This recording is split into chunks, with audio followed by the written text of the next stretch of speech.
Assalamualaikum warahmatullahi wabarakatuh. Waalaikumsalam.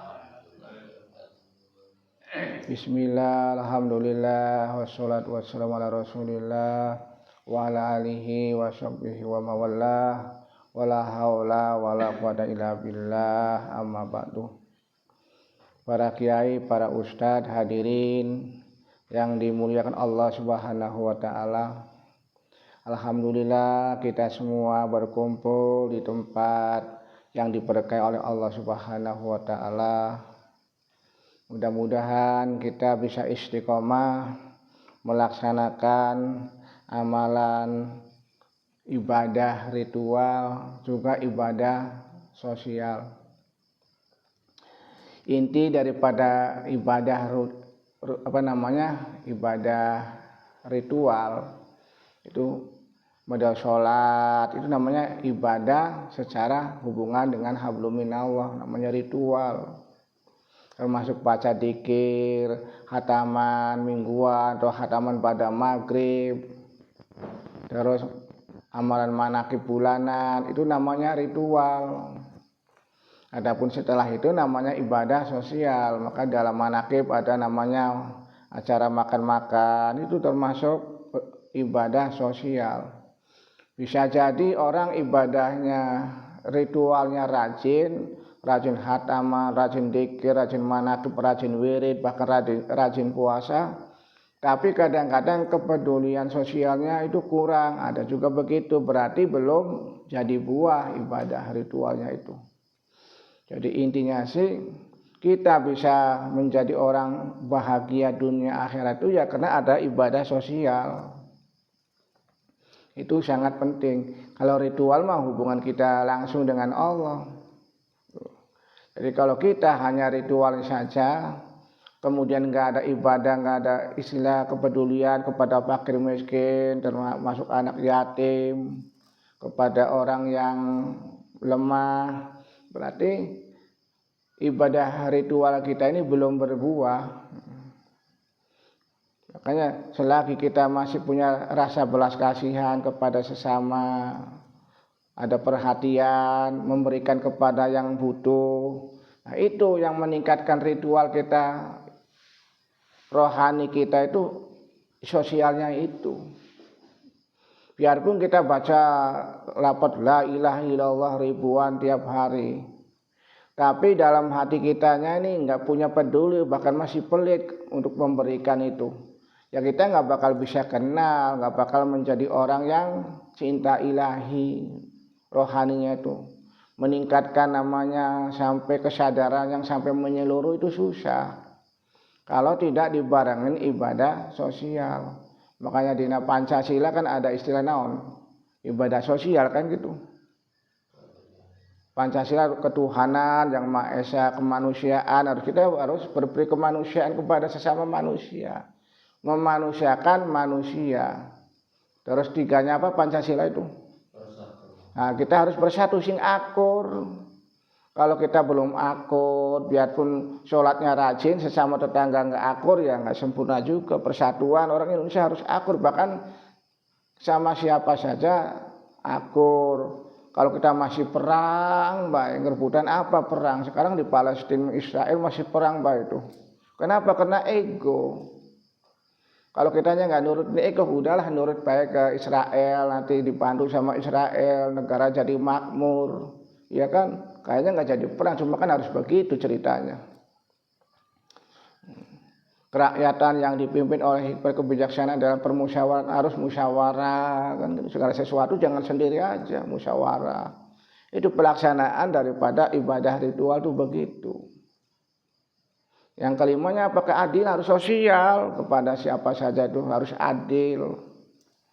Itu pelaksanaan daripada Pancasila itu sebenarnya supaya kita bisa meningkatkan cinta ilahi, menjadi orang, artinya menjadi kesadaran yang menyeluruh, namanya makrifat, artinya mahabbah ke Allah, makrifat kepada Allah. Jadi sebenarnya kita bekal nanti di alam akhirat itu untuk menghadapi alam barzah itu tidak hanya ibadah ritual saja sebenarnya itu. Kalau kita hanya mengandalkan ritual, hanya ibadah biasa, nanti di sana di akhirat itu ada namanya apa itu? Ada yang namanya hisab, ada namanya timbang. Kalau secara jujur kita ditimbang, amal baik sama amal buruk lebih banyakkan mana coba? Kayaknya amalan baiknya lebih sedikit kayaknya gitu. Buruknya banyak kayak gitu, tapi nggak tahu ya.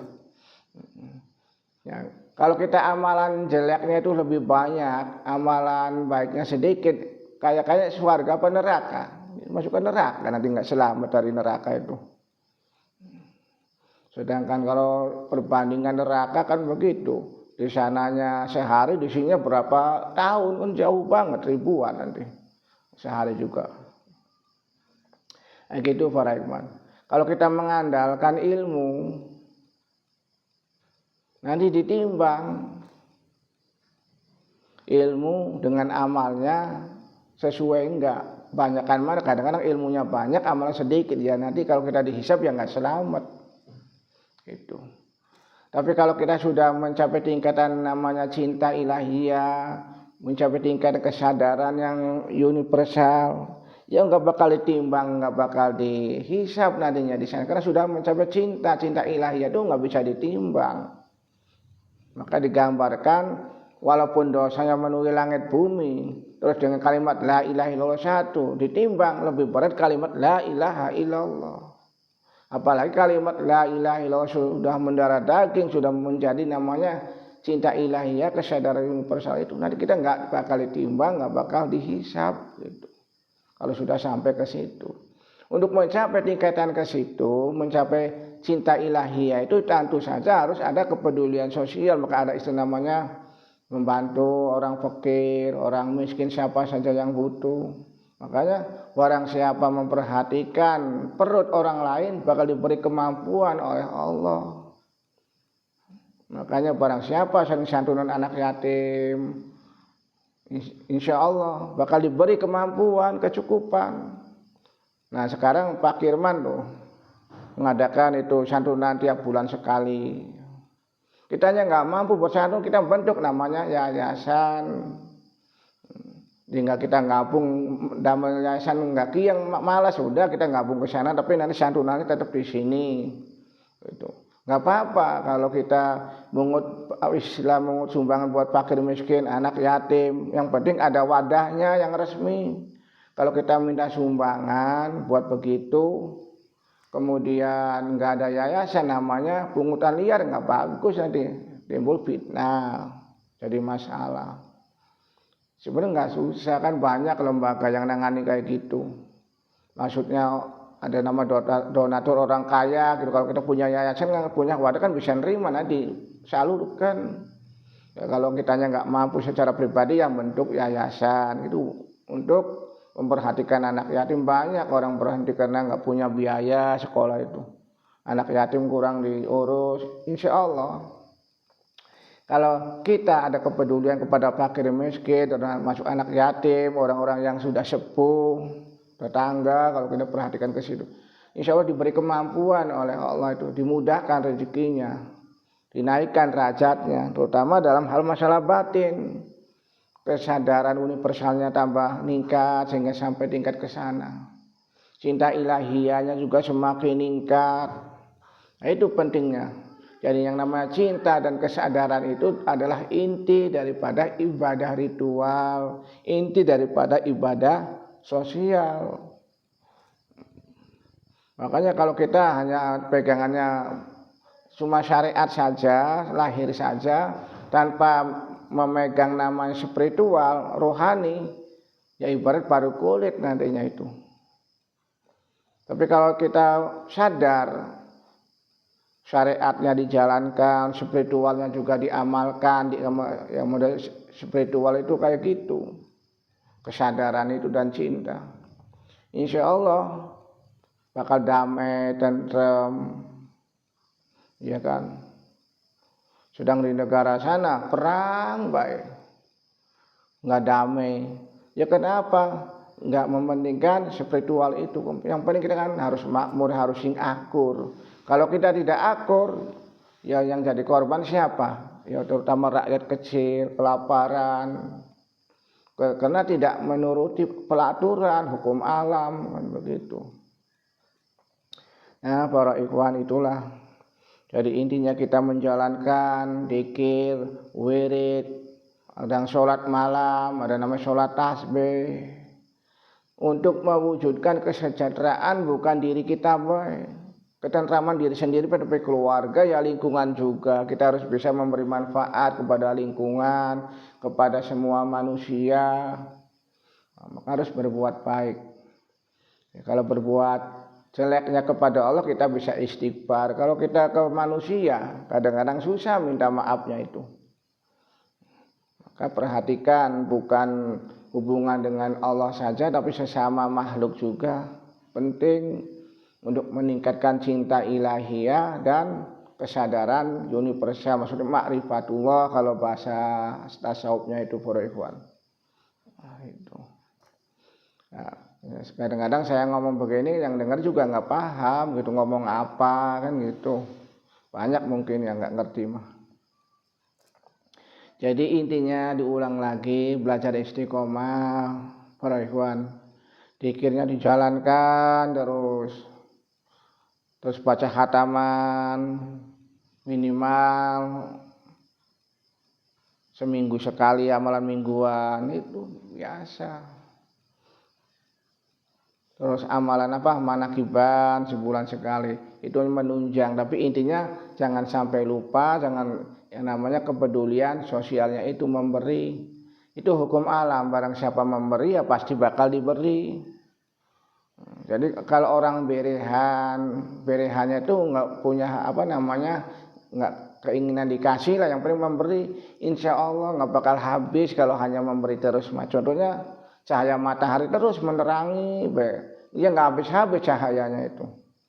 Termasuk pancuran itu yang di pegunungan itu nggak habis-habis walaupun dipakai. Nah, apalagi rezeki dari Gusti Allah.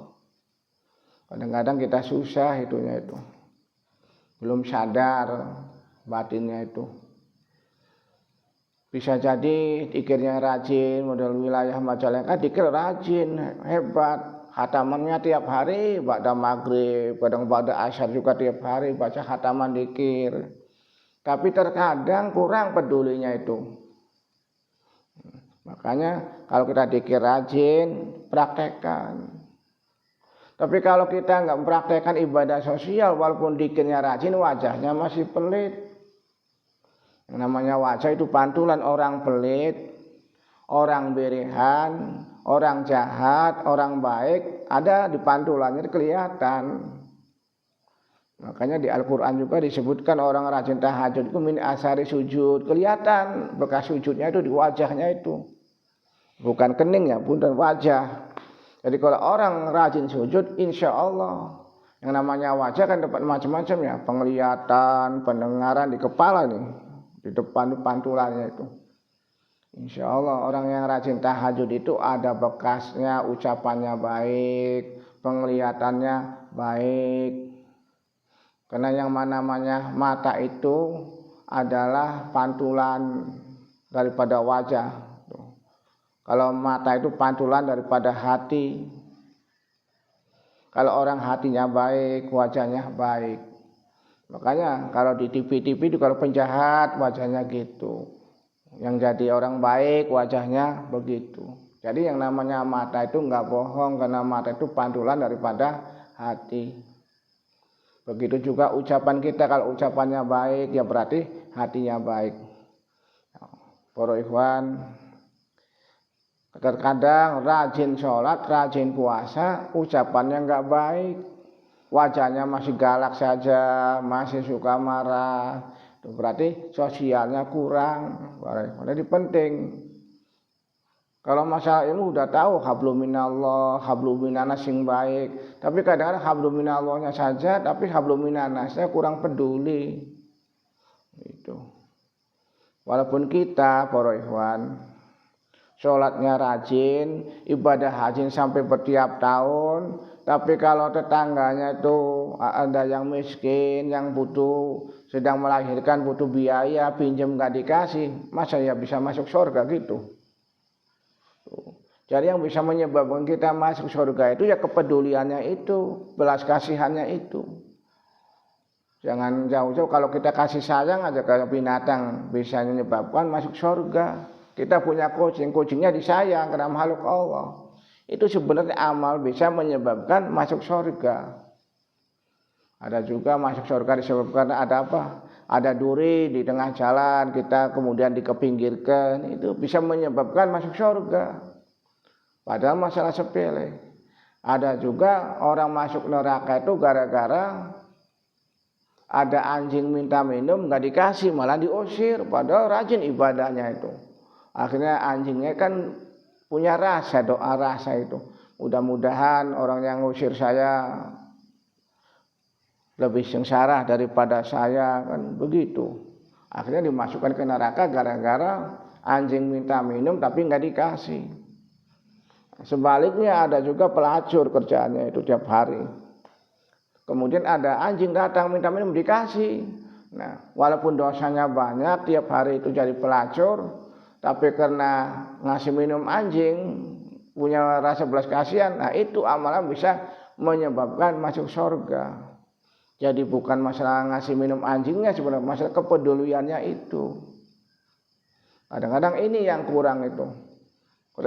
Rajin dzikir, rajin wirid, rajin puasa, hajinya berkali, umrohnya sering. Tapi zakatnya kadang kurang, masalah zakat itu. Memberinya ini, makanya penting yang namanya rukun Islam itu. Bukan dzikir wirid baik, bukan syahadat baik, bukan sholat, bukan itu. Tapi zakat juga perlu, itu wajib. Kalau sana namanya sunnah, namanya sodako atau infak, kalau gitu ikhwannya. Udah. Yang penting kita belajar dzikir, istiqomah, syukur-syukur tahajudnya jalankan, terus siangnya belajar puasa Ramadan, insya Allah sebentar lagi ini nyambut bulan Ramadan. Itu sebenarnya membakar kotoran kita ini untuk meningkatkan cinta ilahiyah dan kesadaran universal itu namanya melatih diri kita, ini kesabaran di bulan Ramadan itu. Mudah-mudahan kita dipanjangkan usianya, bisa melaksanakan puasa bulan Ramadan sampai selesai, puasanya diterima oleh Allah Subhanahu wa taala. Insya Allah mungkin masih bulan puasa nanti Pak Ustadz, bulan depan juga ya. Nanti insya Allah malam Jumat ketiga biasa di sini. Cuma karena hujan baik, itu jadi kadang-kadang diundur gitu. Terus segitu baik, mudah-mudahan manfaat. Wassalamualaikum warahmatullahi wabarakatuh.